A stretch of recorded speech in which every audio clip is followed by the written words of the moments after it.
And so when I Yeah, read and some of them are more historically accurate, and some of them tilt more towards that kind of elusive.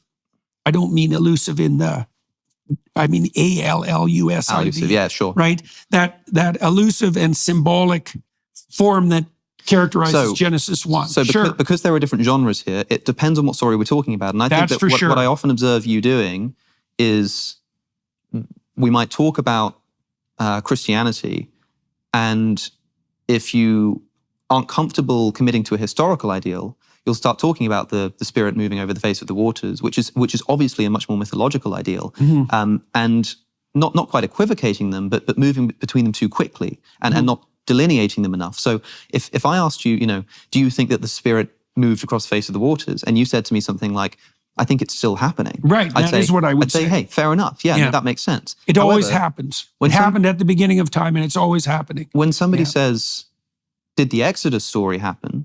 Did the Jews enslaved in Egypt break free of their slavery and move to the Promised Land across the desert for 40 years? Did that happen?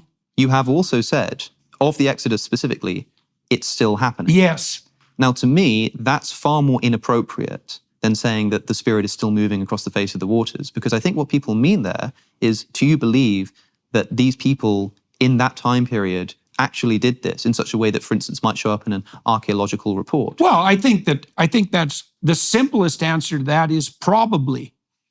Sure, and that's fine too. But we don't know. There is, like, to the degree that there's been archaeological investigations into the kinds of biblical narratives that you've described, the archaeological evidence tends to fall on the side of historical accuracy in relationship to the Bible, quite surprisingly often. Clearly, you spent more time in Exodus than probably any person I've ever met in person, right?